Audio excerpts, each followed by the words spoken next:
Hi, friends. This is Heather Vickery, and you've tuned in to the Brave Files podcast. Welcome. I'm so happy to have you here with us today. I am curious, how strong is your inner critic? Do you even recognize how often that pesky little voice messes with your day and ultimately your success? Honestly, learning to hear that voice takes a lot of practice. And then there's the part where you learn to quiet that voice and not let it run your life. I'm telling you, this is really brave work. It's something we do a lot of in the Brave on Purpose Collective and in my Intentionally Brave Entrepreneurs program. But today's guest is Annie Gaudreault, and she used to be a work-obsessed executive on the brink of total burnout. How many of you can identify with that? After discovering a new passion for herself and a new passion for life, Annie now helps older women empower themselves to learn to age with compassion, because that's what she's done for herself. Gosh, aging with compassion sounds really magical, doesn't it? I mean, how often are we just unbelievably hard on ourselves? So tune in to hear how you can give yourself these wonderful gifts, or maybe share the insight and knowledge with somebody else. Love, resilience, curiosity. This is Heather Vickery, and you're listening to The Brave Files, stories from people living courageously. When we choose bravely in big and small ways, it powerfully elevates our lives. I hope these stories connect with you and encourage you to embrace bravery in every possible way, day after day. Together, we can build a movement of courageous living that enriches both our lives and our communities. And if you enjoy the show, I ask you to please share it with others. Maybe think of someone who you want to choose bravely right alongside you. Thanks for tuning in. Now here's the show. Hey everyone, welcome to the Brave Files. Today's guest went from burnout to endurance athlete in her 30s and then all the way to a brand new career. I can't even imagine, I don't even like to walk up the stairs at a quick pace, but Annie Gaudreault has done 12 marathons and 3 Ironman triathlons. She's amazing. She practices what she preaches. She helps other people do this. All of this was kind of a later in life change. Not that 30s is later in life, but I can't wait to hear more. Annie, welcome to the Brave Files. Thank you for having me, Heather.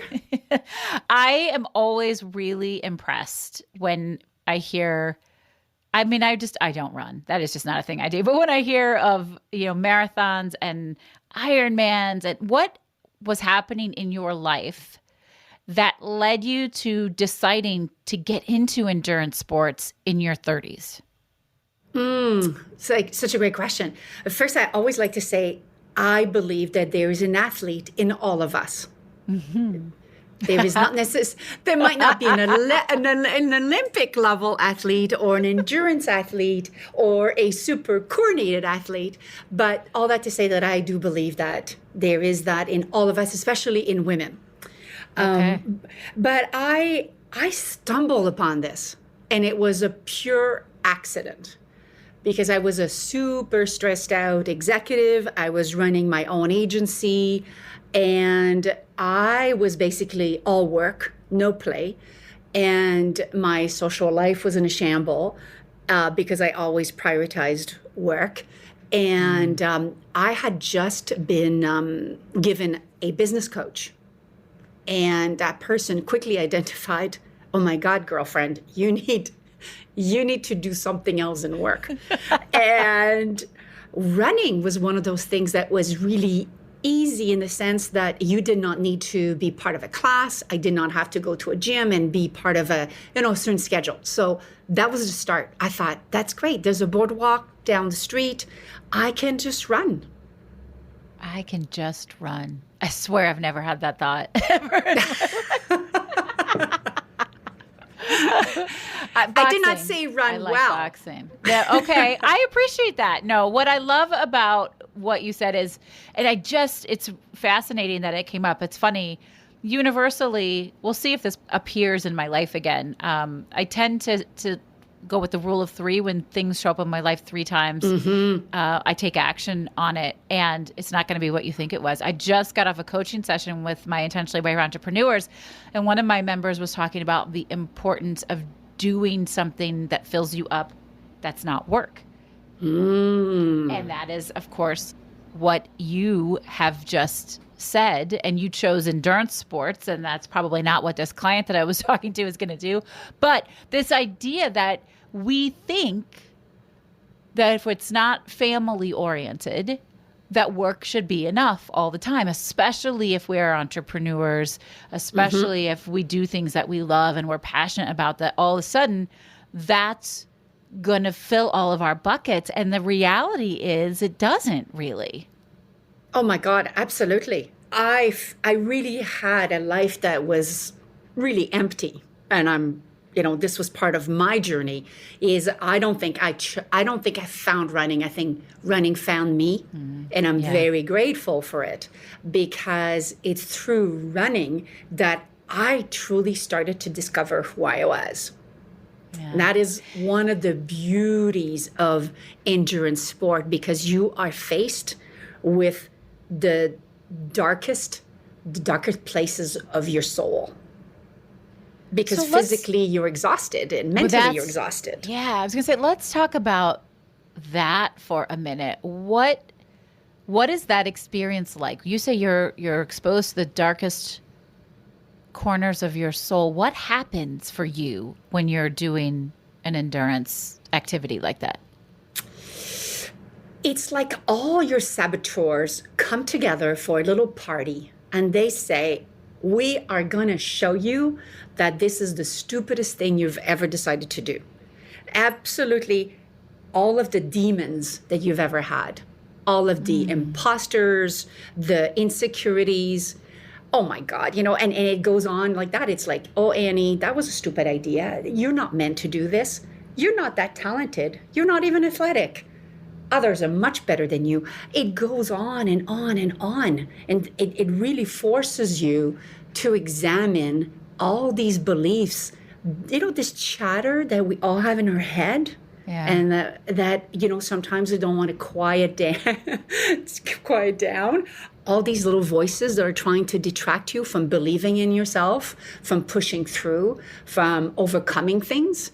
That is what I mean by endurance sports will do that, because it is the actual event itself, I always say, is not the hardest part. The hardest part is the training, right? The training, sure. The getting, I'm in Toronto, it's, 6 months of the year. It's not that great to run outside, and you're not motivated, and you don't want to get your ass out there and do the work.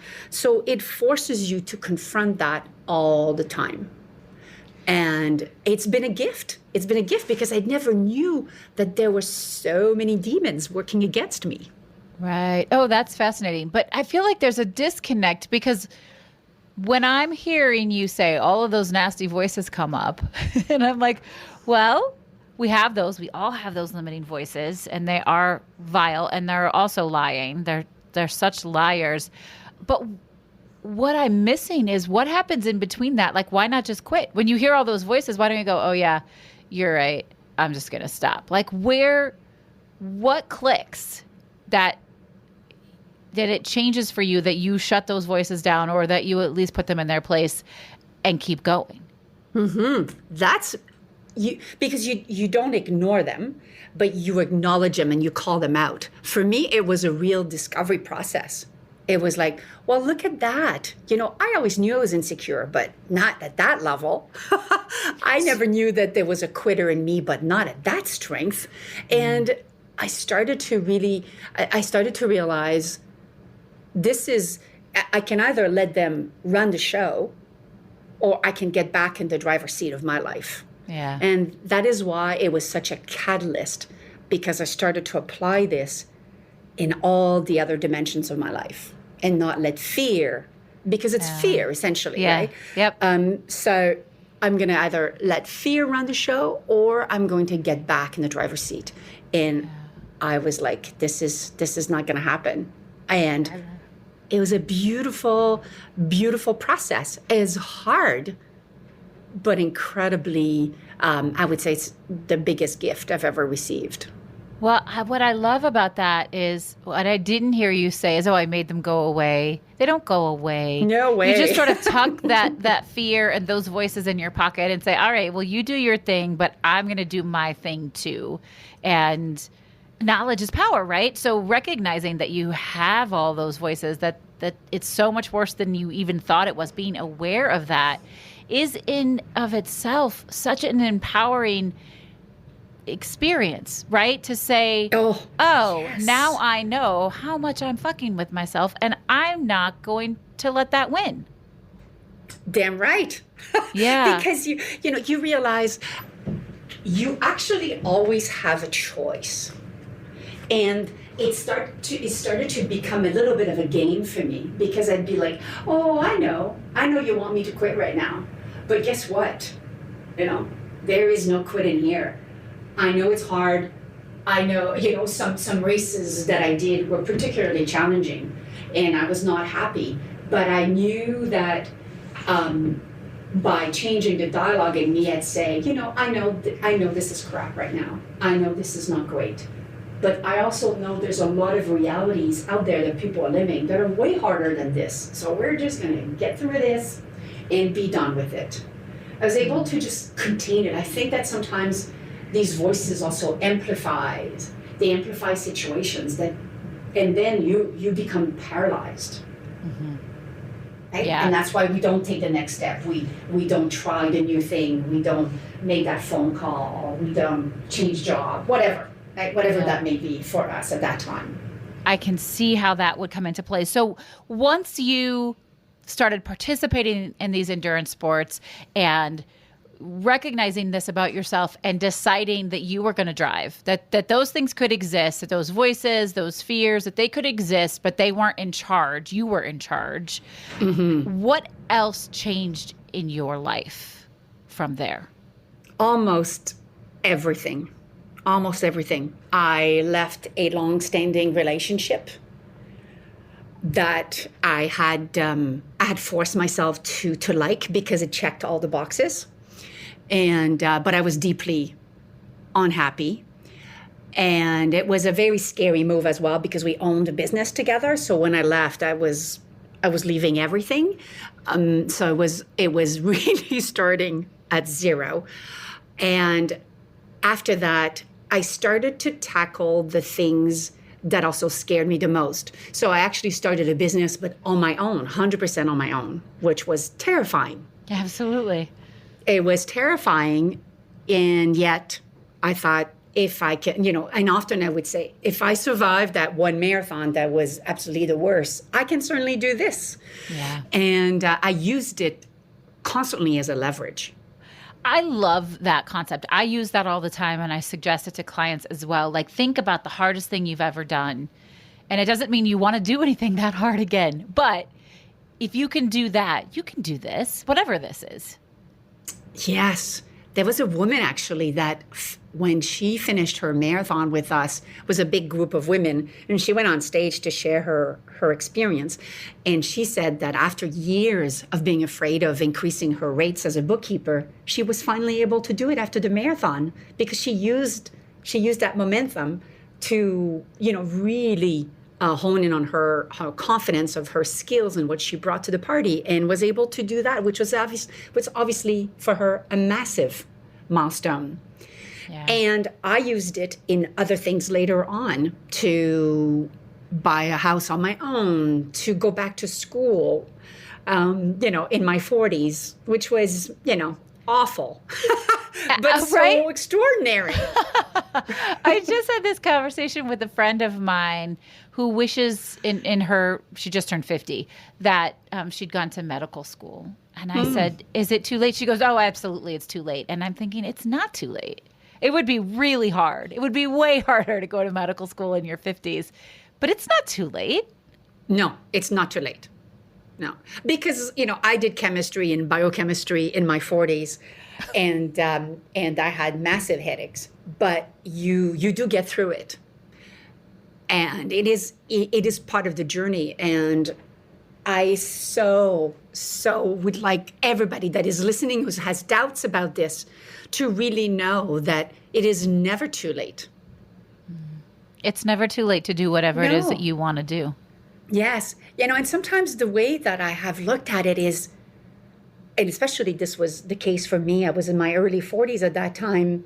I thought, I cannot turn 50 and have, let's say, average women's life is around 85 these days. I cannot face 35 more years doing the same shit. I cannot look at myself in the mirror and say, hey, Annie, way to go. Great job. I just could not face it. Yeah, I really get that. And I always say that about folks who find me as a success coach. By the time you've found me, you've decided that you are no longer willing to accept the bullshit that is in front of you. And until you've hit that breaking point, I'm not the right coach for you, and you're not going to make the changes that you want to make. But when you hit that breaking point and you go, no way, this is no longer acceptable, you will do all sorts of miraculous things. That's why I'm so curious to hear your thoughts on this. They used to call it all midlife crisis, and I call it midlife catharsis, because there's something that happens in our 40s where we go, wait a minute, I don't have to buy this load of shit people have been selling me forever. I don't have to do this. I can do what I want to do. I'm a grown-ass person. Hallelujah. Absolutely.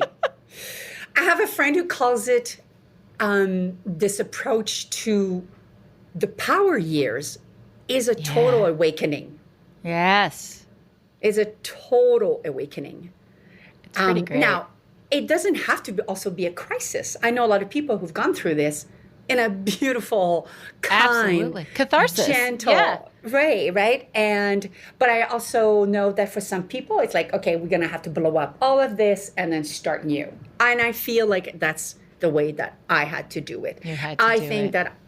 And I feel that I had to do it because I did not want to give myself one chance to be able to go back in a moment of weakness and to say, that was so much easier. Yeah. I mean, that's the problem with a plan B. I think some people need it, but some people use it as a crutch. And totally is. It's a lack of faith to have a plan B. Yeah. I feel that. I really do feel that. Absolutely. And so then when you transitioned careers in your 40s, what did you move into at that point? So I became a nutritionist, and I specialized to be a wellness coach to middle-aged women because it was such a time of need from women's point of view, and the medical system does not pay attention to women. Yeah, that's correct. The medical books still feature way too many research that is based on men. The data is still, the learning and the data is still so much oriented. It's changing, but you have to understand it changes very slowly. And it is a magnificent time of opportunity for women. And here we are struggling with, hormones and sleep and kids that are leaving, maybe not so leaving, coming back. There's all kinds of changes that are happening in someone's life. Yet the medical system with their 15 minutes appointments, certainly here, is just not suited to answer the complex needs that women have. So I decided that this was going to be my life's mission and show women that we don't have to age the way that it's been portrayed in the media. And that's become a little bit of my whole passion, is debunking what aging means for women. This is my audience. I'm passionate about women's health and really showing that there is another way. Yeah. As somebody who you said the word, sometimes society is hard to unwire. You said the words middle-aged, and I literally shuddered. But I am 46. I am for sure in the middle of my lifespan. But something about that term is just really hard to swallow. Yes. I don't know. I'd love to have come up with a better word, but I do appreciate, because it is this strange juxtaposition of, like we talked about before, a catharsis, a willingness to rewrite it, redesign it, make it what you want, And at the same time, our body is like totally screwing with us, right? Like we stop sleeping and all of a sudden we hurt in places we didn't know existed. And that sounds ridiculous. Like, oh, I slept funny. Now my back hurts. Like, how is that a thing? All of a sudden, like it wasn't a thing yesterday and now it's a thing. What does that even mean, right? And so there's such a tender spot there as we're coming into ourselves, and yet we are completely transforming and becoming people we don't know. How do we love those people that are us? Yes. How do we treat them with kindness, but also use them to their max potential and not just give up on them? Yes, and that's why love, I'm so glad that you used the word love, because that's one of my 3 words. It's when I started to honor and really love who I am that I was able to get to that next level, to really listen to that beautiful sage voice that was in me that said, this other career is okay, but there is a whole new world for you. There's a whole new place for you to serve. And that comes when you honor who you are without getting too mushy. It is all about that, because I never believed in that. I almost believed more in that male energy of go, go, go, achieve, accomplish, how big, how far, how much, and discovered that, okay, that might be suited for some people, but this is not just who I am. There is this whole other side, and I had never honored that side. I that's beautiful to me. Honoring that side, getting comfortable with that side, opening up to it, and then sharing it, which is such a vulnerable thing to do in the work that you do, is to show that. But as Brene Brown says, vulnerability is the birthplace of invention, and you open up so many opportunities for yourself and others when you do that. Yes. I know that you have been on a book journey. You have a book coming out in the fall. Can you tell us a little bit about it? Yes, and it is about that journey. It is about that journey that is all about showing women what healthy aging is all about. Really, it's like taking a fresh new book and having healthy pictures of what women are capable of. Because the science and what we see in the media, there's a huge disconnect. The potential that women have with their health is incredible. And I want to arm women with the knowledge so that they can make the best decision for themselves, so that they can thrive with this person that they are. I love that statement, so that you can thrive with the person that you are. Not as a reformed, rechanged, and that may be part of the process, but first you have to meet yourself where you are before you can create any change. Correct. Yeah. So much. And the media is full of myths about aging. And the reality is that there is so much more out there that we can do. You actually had a guest on that was very much living that experience. It was Karen Brasco, if I'm not mistaken. Oh, yeah. Right? Yeah. 5 minute success. Yeah. She's a neat lady. Mm-hmm. And that's a pure example of what that is all about. So that's what the book is going to be about. Is it a memoir or is it a how-to? I will definitely pull on my story, but it is much more about how-to. Okay. I want to inspire women because my story is definitely not perfect. It's actually far more imperfect than it is perfect. That's the best kind for all of us. Yes, it's very messy and it's filled with mistakes and, oh, please don't do what I did. And here's what I've learned from that. But I think that women want answers to their questions, and they also need to be shown what is possible. And I know that I can do that because as I get older, my health has only gotten better. And my accomplishments from a physical standpoint have only gotten better. So I think there's a lot to share that will inspire other women. That's exciting. What's your writing process? Oh, my goodness. This has been a tough one. English is my second language. So Okay. I've always had this insecurity about my ability to write nicely in English. And I used to be a very good writer in French, my first language. And it's gotten better. But I also decided that in order to overcome my insecurity, I needed to organize this almost in a journal form. So I share what are the lessons, what can we take now. I also write right now a newsletter that is weekly. And I draw a lot of my experience from my book from that, because I get inspired by a topic, I research it, I spit it out, and, it's something that, I've had a lot of success with. So I think that women are resonating with the messages in there. I love that. I always want people to hear other folks' writing experiences, because there's a book in so many people and they don't quite know how to tackle it. But this idea of taking content from stuff you've already put your blood, sweat, and tears into and reusing it or using it as a catalyst or jumping off point is so special. I think that's really, really brilliant. I would be curious to know from you. You've made all of these huge changes in your life, and now you're giving this back to other women and helping them step up into themselves in different ways. How do you, other than your endurance sports, how do you practice self-care? Oh my God, I have been a work in progress when it comes to that. I used to hate yoga.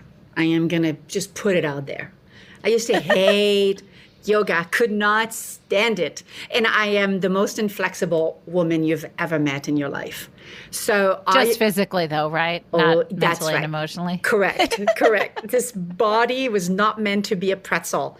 And I think that I was always very envious of these beautiful, gracious women that just could bend. And then I realized that I did not hate yoga. I did not like being with my thoughts. Because in yoga, there is stillness. Yes. Right? Yes. And when I discovered that, it was almost life-changing. Because I thought, oh my God, there's all this wisdom inside. And I want to know. I want to hear. And I discovered so many things. And I am still terribly inflexible. I am still terribly inflexible, but I love my quiet time with gentle yoga. It's a very gentle yoga that I practice. Yes. Yeah. And I spend time with my thoughts. It's and they're not horrifying. That takes a lot of work. I really do believe that. Oh, yes. Yes. And you're not always listening to things that you're thrilled with. But right? It's the curiosity. You have to get curious as to what is going on. And it helps me, you were asking about, the beginning, we go full circle in the beginning of the conversation with those voices. You start to be able to tame voices. You're able to say, oh yeah, I recognize you. I realize you're there. Isn't that interesting? I don't judge it. I have these interesting dialogues and goes back to, this is part of who I am. That's self-compassion. Yes. To honor those voices, to hear them, to acknowledge them, but to not judge them and to not give them power. That's self-compassion. Very much so. I always thought it was love, but I love your interpretation that it's self-compassion. Are you familiar with Kristen Neff's work? She's the scientist that did all the research on how self-compassion actually can change your life. No, I'm not. And I missed her last name. Sorry. Kristen Neff, Neff. Highly recommended. We'll link to the book in the show notes. She's got a couple of books out, but literally she wrote the book on self-compassion and did the science. Oh. And it was game-changing for me. I've only been exposed to it in the last year. And so I've done a ton of growth work, and still I was able to, it was really life-shifting to move into not just a space of self-care and not just a space of grace, all of those things super important, but legitimate self-compassion, the kind of compassion we would give somebody else. Beautiful. Very much so. I think that that's probably been the hardest thing for me to do, because I was so hard on myself and always judging myself the harshest, the type of judgment that you would not put on others. I was doing that on myself. So many people do that. Well, I would love for you to check out Kristen Neff's work and then let me know what you think of it. That would Thank you for that. Fun to hear. But we are our own worst critic, and I'd love to, if you could give listeners one piece of advice. Let's just say they're listeners who are in our age demographic, who are going through these changes and wanting to step into themselves in this way that you've been describing. Where do they start? Oh my God, it's just a matter of starting. It really just but starting. That's so hard when you have decision fatigue, or there are too many options, or not enough options, or like what's the easiest low-hanging fruit? I always say that momentum builds momentum. So even 10 minutes, in my coaching practice, I see women who have been, overwhelmed by life. And there are so many things that are, as they would say, there's a lot more wrong than there's a lot more right now in my life. And often they are amazed at what a 10-minute walk, for example, will do for them. Yeah. It's about starting with something that you can psychologically handle. And I used to have a coach who used to say, if you don't feel like going for a run for your training, I will just say, go for 5 minutes.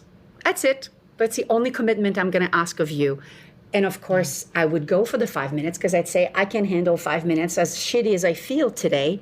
Yes. About life, or about my work, or my partner, or something's going on with the kids, or, the list goes on, right? We have all these things going on. So I always say the 10 minutes will already make a shift. It will actually shift you. Mm-hmm. I love that. And I totally agree that momentum begets momentum 100%. And so get up and get going. And if that's all you do, then you can feel good about it, but it may motivate you to do more. Yes. And tomorrow, if you can just do 10 minutes again, just do 10 minutes. And I promise you that it will lead eventually to you saying, well, I think I can do 15. And today might be just a day. And it is incredible what it will do for you. Love that. I love that. To me, that's something to be celebrated, which is the next wonderful question I get to ask you is, how do you celebrate? And they could be anything. It could be big. It could be writing a book, but also the 10 minutes. Like, I'm just going to show up. I'm just going to show up today. It doesn't even matter for how long or how much. I'm just going to show up. How do you celebrate?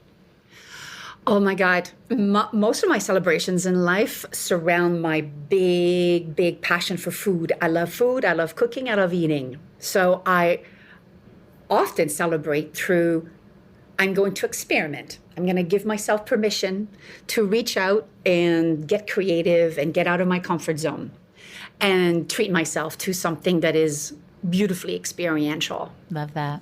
Yeah, I think that's beautiful.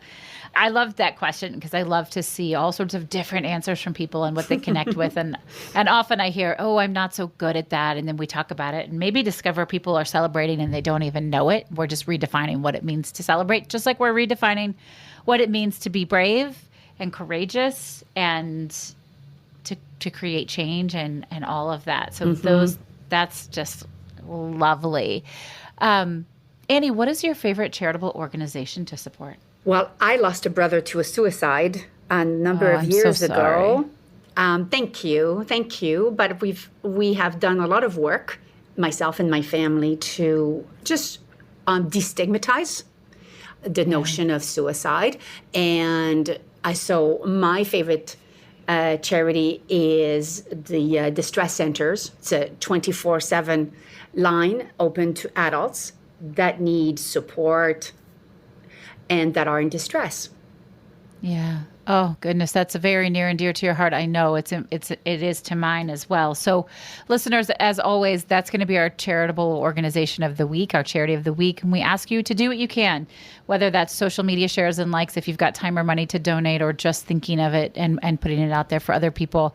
We are now called upon in this mission to redefine bravery and to decide for ourselves who and how we want to live in the world, to come together as a global community, to show up for one another and to support one another in really big ways. So I thank you for sharing that with us, Annie.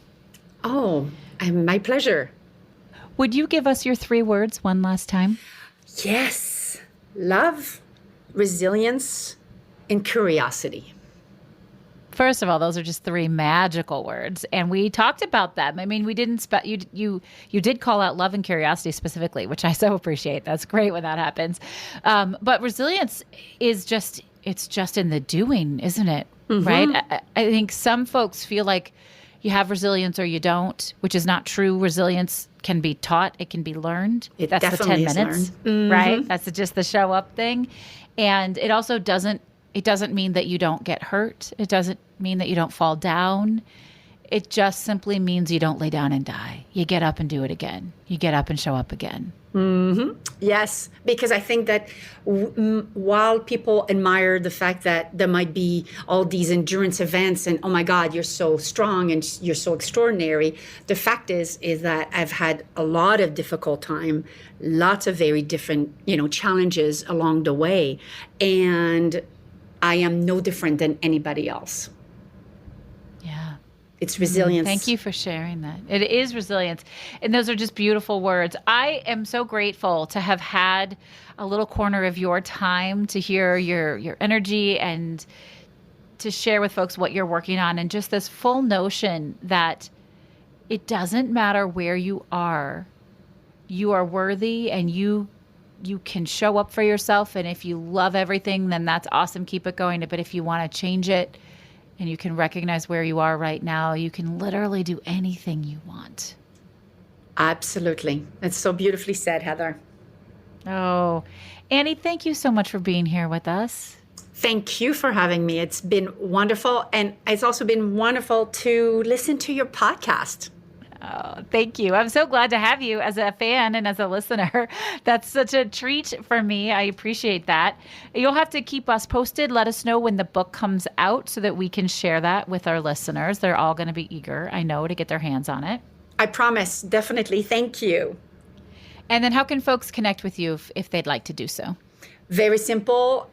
You can reach me at veev.ca. That's VEEV.ca. That's my website. Everything is on there, and you can sign up for that newsletter I mentioned earlier.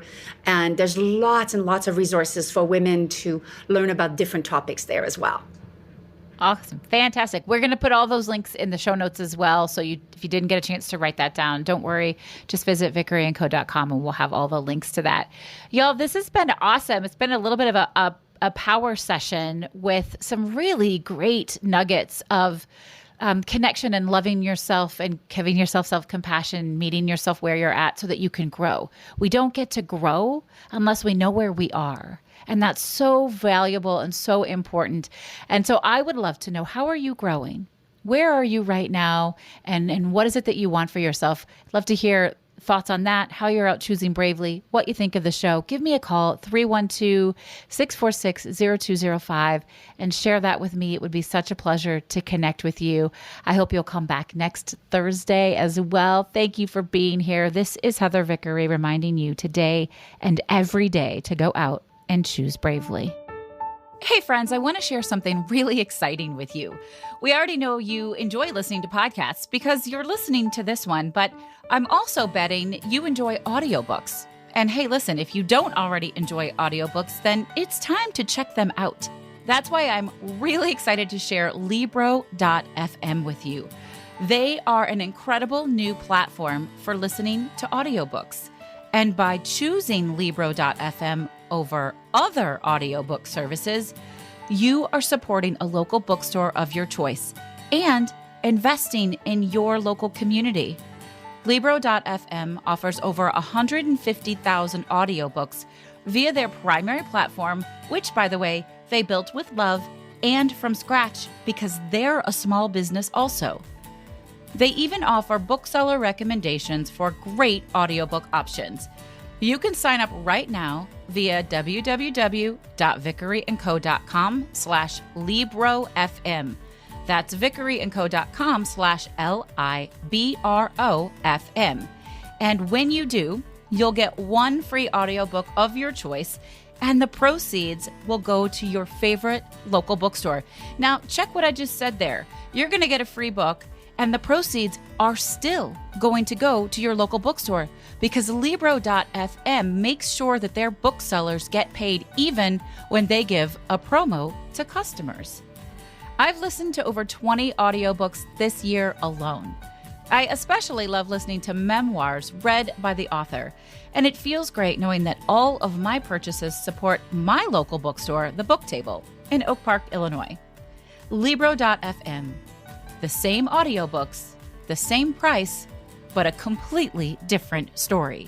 Check them out right now at vickeryandco.com/LibroFM. Have you ever thought about starting a podcast? Maybe you've had this thought and then quickly shut it down because who has the time? Or you don't know how, or gosh, it just all seems too hard. If you have something to share with the world, we want to encourage you to get your message out. The world needs to hear it. Did you know that 50% of all homes are podcast fans? If you've ever wondered about having your own podcast or how it can increase your business or get your message across, then please join me and the other experts from the Podcast Power Academy for our monthly free Q&A session. It's called So You Want to Start a Podcast? This casual live conversation will help you understand how podcasting can be a great decision, why now is the best time to get started, and how to get into action with it.